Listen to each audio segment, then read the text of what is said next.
we need to focus on what we do well, and that's that customer experience, member experience as community financial institutions. AI doesn't change that kind of core mission, but it does give us a new way to deliver it. We saw it with the web, we saw it with mobile. Some of those things were innovative when they came out. It was really innovative to get all your stuff out on, a web page on a website. Then it was really innovative to have it in a mobile. Those are not just core table stakes expectations of consumers these days, is that they're able to interact with any business in that way. And if you don't have something in mobile or the web, you're probably missing out on a good chunk of the market by not doing that. AI is going to end up being the same thing. And AI really is just almost a feature of mobile or web and just the next product of the internet.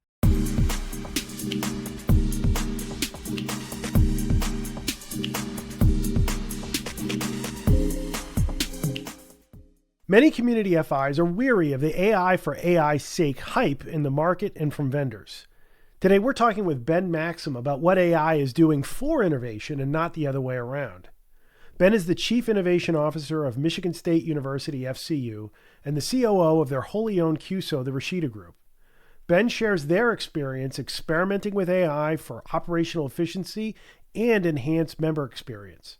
Critically, we also discuss their deliberate approach to maintaining a culture of member service and innovation throughout the process. Ben, thanks for being with us today. Absolutely. Thanks for having me on. So we previously had your boss, April Klobas, on, kind of talking about MSUFCU and the start of the Reseda Group and really a lot of what makes that business model really sing and be really interesting and innovative. But I think we want to hear a little bit about your background, how you kind of Sure. got into this kind of two-headed role you're in right now, and then talk a little bit more about where you're going next. So just tell us a little bit about your background. Sure. Absolutely. So April hired me to work at the credit union as a developer about 17 years ago now. So we've kind of been working together different components in the digital space of credit unions for our whole kind of career together for the last 17 years. So, I built our first iOS app. We kind of went to a conference and came home and said, April, I think we should have an iOS app.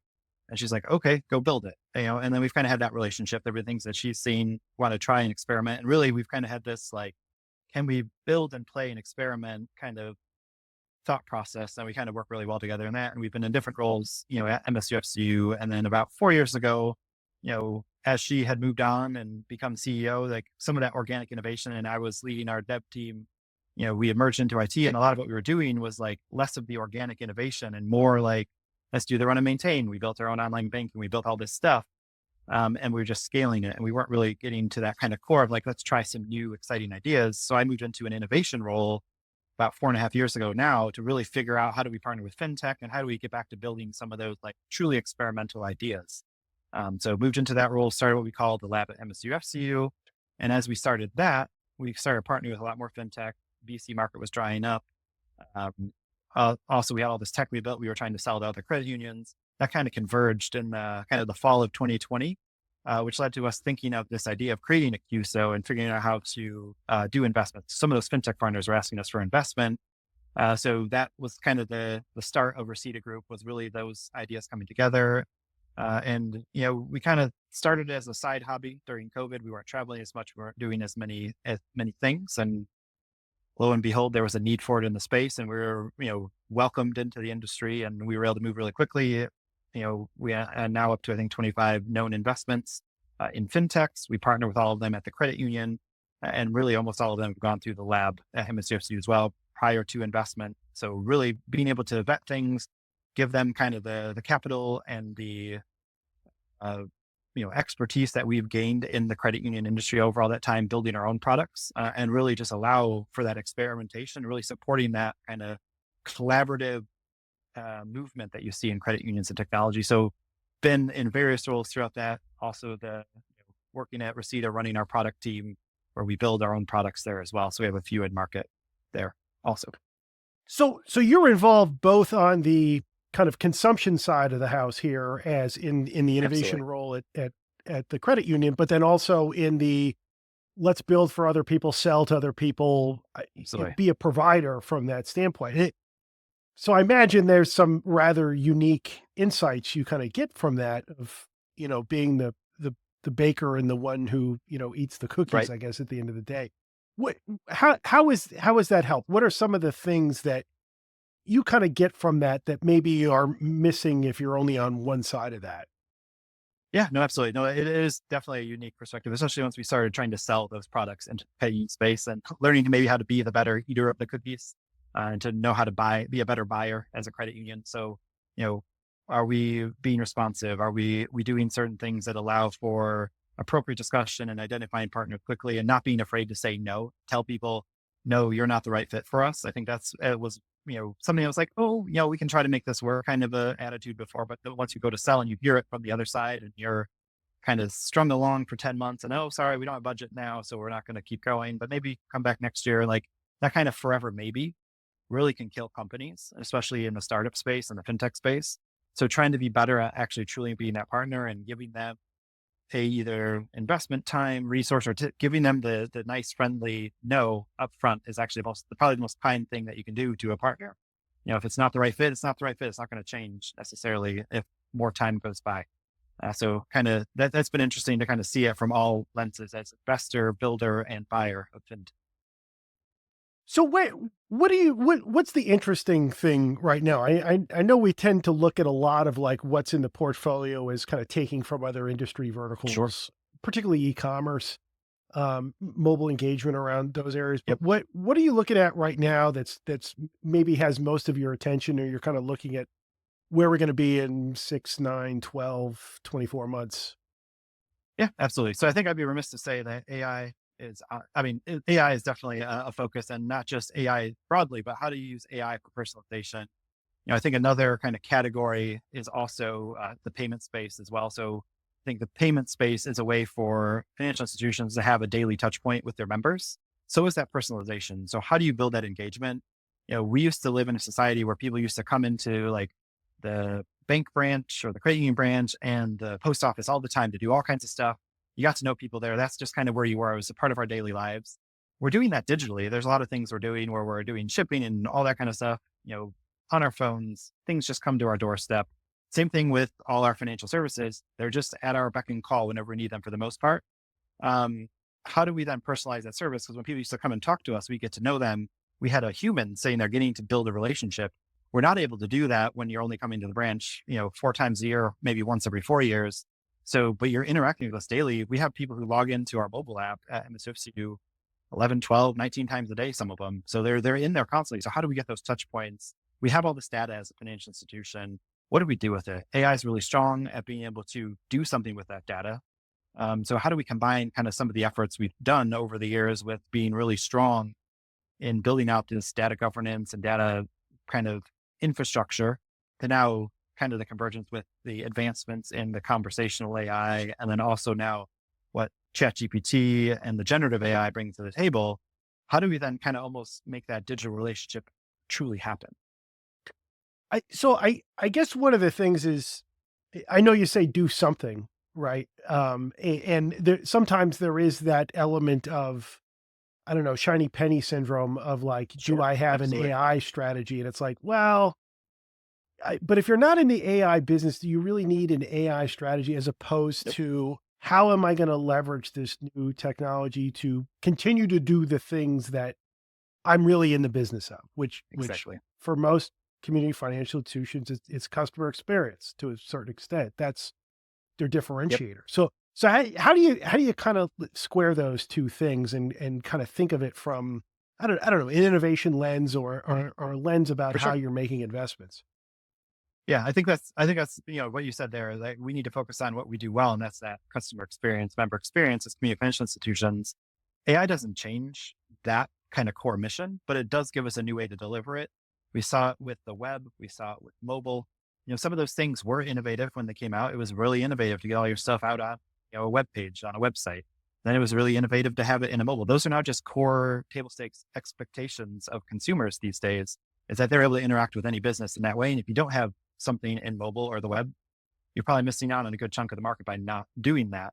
AI is going to end up being the same thing. And AI really is just almost a feature of mobile or web and just the next product of the internet. And it's really just this way to do something with the data and give yourself something to do. So we fell victim to this at MSUFCU. We immediately created an AI governance committee.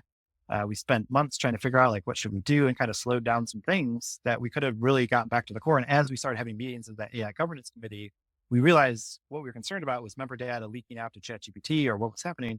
We already have policies and procedures that govern data use and data privacy and all kinds of stuff that protect our members and our member information. We just needed to kind of communicate it with our employees.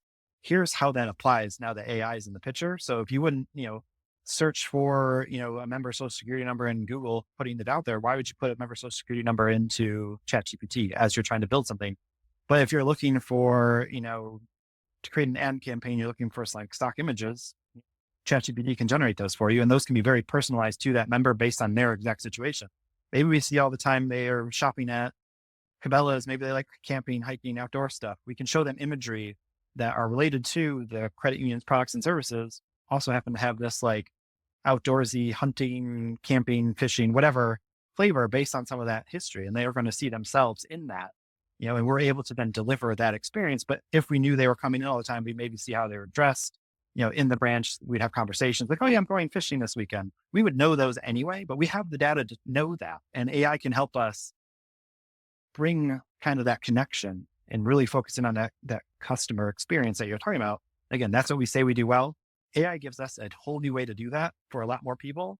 It's not attainable to do AI or the personalization at scale without things like AI, because it'd be too much work. And we try to do it right now. And here's a list of 10,000 people that may want this product. You can do that with AI to one person, and you can do almost one-to-one marketing, cross-selling, whatever you want to do, because the technology is now so good. So this is an interesting point, because I think a lot of times you see certainly smaller organizations kind of see this thing as this binary false choice, right? I'm either Right. all in and I'm becoming a technology company, or I don't do this at all, right? That the whole thing Right. is a third rail. And I think your point about there's a strong element of your first party data that you have as an organization, and what you know about your members.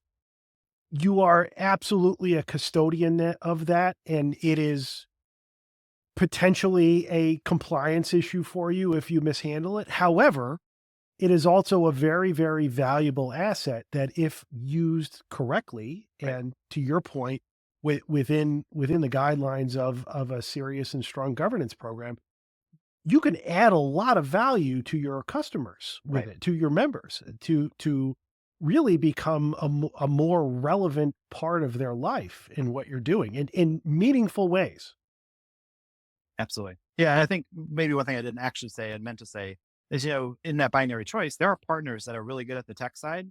You don't need to solve the tech. There are academics who have been working on these algorithms and the AI stuff and models for a very long time. We as individual institutions will not have big enough data sets to make it a reality. Chase, Bank of America, they have millions and millions of customers. They have the data. They have the amount of data needed to train models on their own data. We as smaller community institutions need to figure out how to do that. And there's some players in the space. One that we've partnered with through Reseda and the credit union called CUDX, that really is focused on how do you aggregate credit union data together so we can have enough, member transactions. So whereas our credit union may see this one type of thing once a year, maybe this other credit union somewhere else sees it more frequently. Then we can start to build models around a broader data set. But there are partners that can help us get there. We as credit unions don't need to be the experts. We do need to be good at, like, how do you apply the use cases? Because those people who are the experts tend to not know the use cases that make sense in our space. So we have that acumen. We've had it and we've delivered it in mobile. We've delivered it in web. We've been doing this endless digital transformation forever. It's just the next step of that. So I think we So shouldn't be scared of it. So speaking of use cases, let's talk a little bit about what you're playing with now. What are you doing from an Absolutely. experimentation or a test standpoint? Like how is this now manifesting itself in what you're actually For sure. doing at the credit union? Yeah, absolutely. So we've been in not necessarily generative AI, but AI space for quite a while now, through our innovation efforts. So early on, one of our first pilots and experimentations was creating a conversational AI for our members called Fran. Fran answers questions initially, and really was meant to be, we can't staff a call center 24/7. Our employees were overwhelmed. with the kind of volume coming in. So Fran would just take a number of chats and kind of do traditional kind of chat deflection, call deflection off the front. A lot of us are more familiar with this concept. There's a lot of companies doing this now. We ultimately ended up partnering with a company called Boost AI. That's helped us build Fran to be able to be a very robust offering for our members. That's taking on the work of roughly 65 FTEs. We were able to redeploy those employees, and really we're now been using Fran as a delivery mechanism and figuring out how do you take Fran to the next more complex level where you're having more complex conversational experiences with our members, building those digital relationships.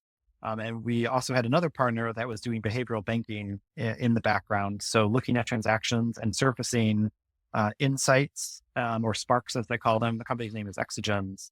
And they were surfacing things that were maybe more traditional, what you think of when you talk about insights. We saw that you bought all your groceries on your debit card, but you have this cashback card that gives you 3% back on groceries. You would have earned an extra $800 in that space had you used that card instead of that card. So only a slight modification of behavior. Don't even need a new product because you already had it, but we can tell you how you can earn more. So that's some of that personalization right there. And then, we're combining efforts there with our partners, where we are now surfacing those insights. And when you have that, instead of clicking a link and then being able to read about that or doing some work, you're able to then talk to Fran about that. So then Fran's looking at, what transactions also you had. And maybe you had a large transaction at Best Buy and there's extended warranty coverage on that card as well. So based on your interaction with us, or maybe we see you're traveling all the time. So there's also all these great travel benefits to that card. So like, hey, here are things you could be doing with this other card. And hey, we as a financial institution, we get more interchange if you use your credit card versus your debit card. So that's better for us. It's also better for the member because they're getting cash back on things, with little modifications in behavior. We also have a product that we're working through, and we originally had acquired, it was a company called ChannelNet that's now being sold as One Click Financial by Reseda Group. In a portfolio that is, again, one of those personalization solutions. You hook up some data to it and it gives each member a unique experience, either an entire, own URL, either outside or behind the login, or, a section within digital banking, mobile banking, where they see content based on what they're doing. So combining these technologies together is really allowing us to really lean in hard on that like digital relationship personalization construct, where we can tie multiple data sources, platforms together to really kind of be out there and be a digital employee for us. So you mentioned two things, and I want to come back to this. One around obviously the personalization and using the data and that piece, but then the other one was really around effectively the efficiency in your customer support.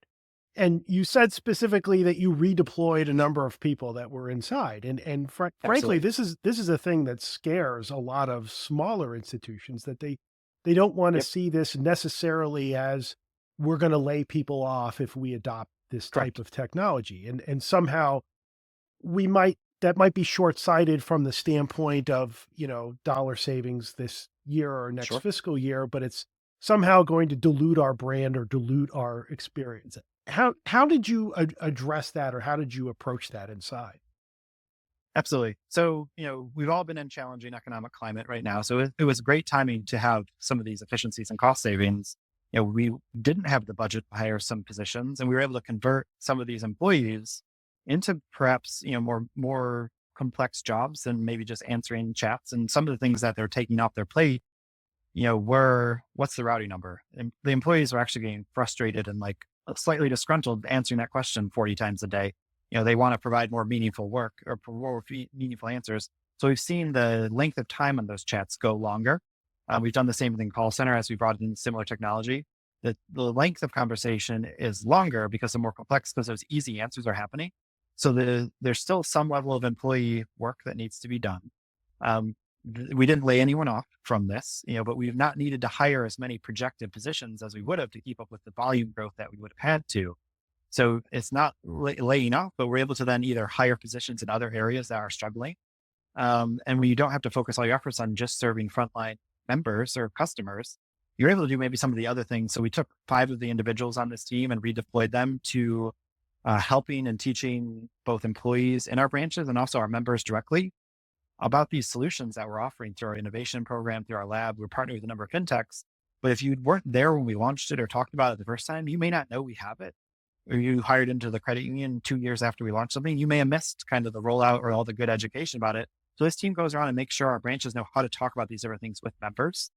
They help our members understand what they are. They help our marketing team know where to focus on, and they run like a true product team. They're really helping uh, bring these technologies to our members. So like that's an idea that was kind of like a really nice to have. But once we had some extra people that weren't needed to answer chats every day, all day, we were able to redeploy people to do that kind of work to then kind of grow out adoption of a number of our different fintech partners that were struggling, to be quite frank. So we were able to redeploy people to adjacent jobs similar to doing, and then another thing we were able to do, we had distributed lending. So some of these people did lending as part of their jobs as loan officers. We were able to centralize lending, and the impact of that was minimized because these people didn't also need to be answering chat. So they were able to just kind of go over with a centralized lending team. So there are lots of things that you're probably trying to do in your institution that being able to take, pick your size, maybe 10, 20, 30 people and put them somewhere else in your organization that are in need. A lot of us right now, maybe collections or fraud areas need some extra help. Great time. We're about to see a mortgage refi boom as the rates start to come down. Are the people that can shift over into the mortgage or other lending areas as those channels start to pick up? So lots of opportunity.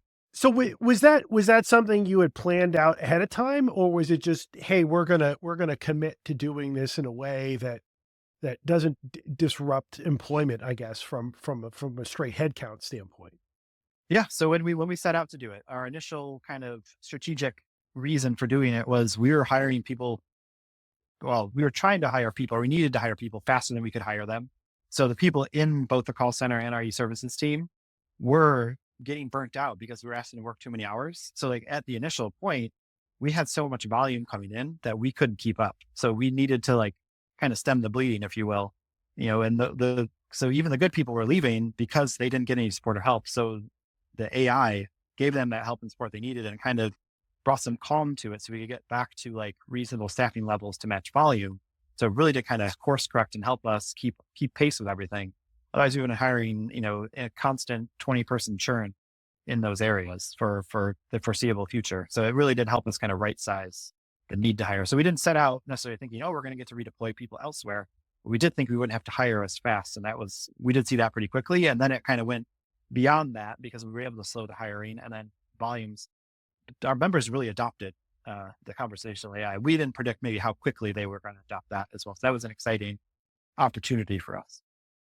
And on the personalization side, I mean, a lot of times this gets cast as like mom and apple pie. Like, yeah, that's nice. Mhm. But how do I make an ROI case around personalization? Sure. What have you seen? Because these are not trivial investments or trivial efforts that you're talking Correct. about, from the integration or even just consuming it as as a Yep. vendor coming in and doing it. How do you cast that as a consumer, as the credit union?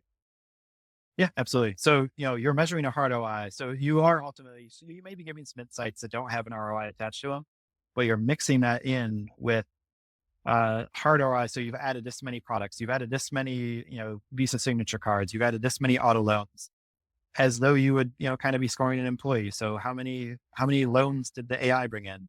How many loans did the personalization solution actually generate, not just leads, but conversions? So you're looking at conversion rates, and you want to measure them and make sure you have a contract that's structured in a way. It's like, if this is not delivering, you do have an out at some point because maybe it isn't delivering, and you also have formed a partnership with the company you're working with that maybe not always, we don't always know best in the tech space. We know what works and what doesn't when you're selling to people, perhaps, but letting them kind of give us some new ideas and injections. Like, is it a true partnership?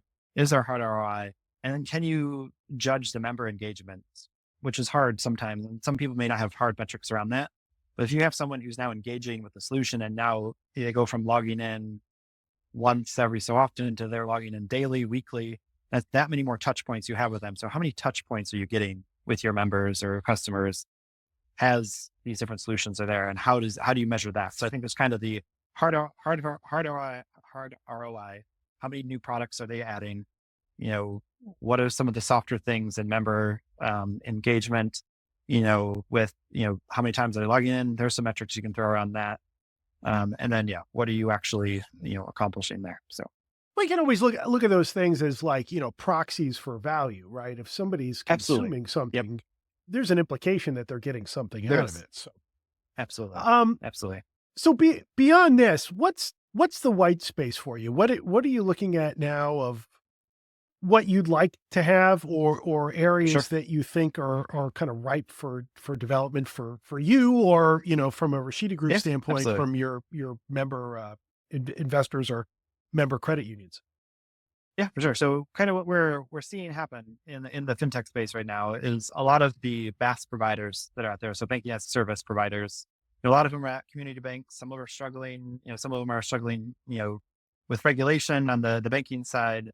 I think there's an opportunity to come in, as a new provider. So we're looking at this from a Reseda lens, and our fintech portfolio, our companies who are fintechs in this space are struggling to find what they need. And a lot of times when they're selling to credit unions in particular, credit unions are not happy with the money that would be their members or sitting on their balance sheet now sitting in the bank, because the BaaS solution is ultimately a bank of record that's a bank somewhere.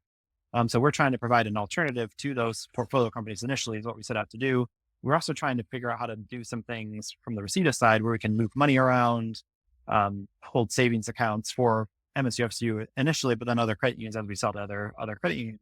And it kind of all converged in this idea of us actually making our own banking as a service solution that we're going to call Bolt by Reseda Group. And hopefully we're going to be launching it probably March of next year, Q1, Q2. We're testing it with a couple of our portfolio company partners right now, making sure that it's working, it's compliant, and it really is truly a partnership with Reseda Group building the tech, and then MSUFCU initially will be our first bank of record, and then we're going to look for other credit unions to be bank of record as well as we prove out the solution. So, I think the BaaS space and really it's the enablement of fintech and credit union or community institution partnership, that struggles sometimes, especially in the credit union space. A lot of these partnerships, they don't have the tech resources, they don't have the ability to make these pieces and sew them together. So we at Reseda Group are trying to be the provider of the tech to sew all these partners together, and then also use our kind of collaboration with MSUFCU to figure out how they all play nice in the space. And then how can we use the resources that MSUFCU provide the banking solutions needed to facilitate what's happening.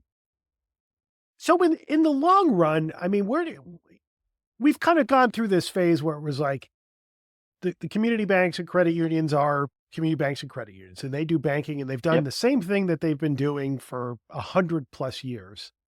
And Right. really, in the past 10, 15 years, it's been this layering on of really third-party service providers coming in. And it's really only just now that we're seeing, like what you're doing, and you're probably on the bleeding edge of it, but that technology being really kind of core to what they're doing, both from a development and even just as consumer, they're really good at delivering that to their customers. Do you kind of see this phase where this idea of fintech kind of vanishes? It kind of becomes this thing that was just there for a time period when the nature of banking changed? Or is it always going to be this, that's where the new hotness is going to come from a banking standpoint? Yeah, I think it'll be a component, but if it's still called fintech, maybe on the fence whether it stays around or not. But I think there are a lot of things, especially with like embedded payments, which is really what BaaS starts to offer. Is Starbucks holds what 1.3 billion in deposits, if you will, in the shared value card that they have. When you go to book your Uber or Lyft or you book an Airbnb, there's all these like hidden payment mechanisms. So you're not really thinking about the payment. You're just like, oh yeah, I want a car, I want a house. You're doing your Grubhub, your Amazon, things just show up to your house. You don't think about paying for them anymore. It's just in the background. So I think there are a lot of things that are, in the fintech space right now, they're enabling a lot of these things that may end up being stuff we still know in the industry as fintech, but maybe out to the consumer world, they're actually like they're consumer goods or they're retail or something. They're not true fintechs anymore because there's so much like overlap. And I don't think it's going to be like everyone's a fintech, but I think there's a financial component to a lot of other industries that then these companies that we're calling fintech today will start supporting and enabling. So we'll probably always know them as fintech in our industry, the banking industry, but do they know beyond that? I don't know. I think that's up for debate. The consumers still think fintech. Well, Ben, this has been interesting. Thanks very much for kind of sharing your insight Absolutely. and a view of where things are For sure. going. If people are interested in learning more about you or Reseda Group or MSUFCU, where can they go for more information? Yeah, absolutely. So I'm pretty active on LinkedIn. Follow me there if you want to learn more from me directly. ResedaGroup.com if you want to learn more about Reseda or our portfolio companies or our products. And then MSUFCU.org or then /the lab if you want to know what we're experimenting with next. And we'll put links to all of that in the show notes. Ben, thank you very much for being here. Yeah, thank you.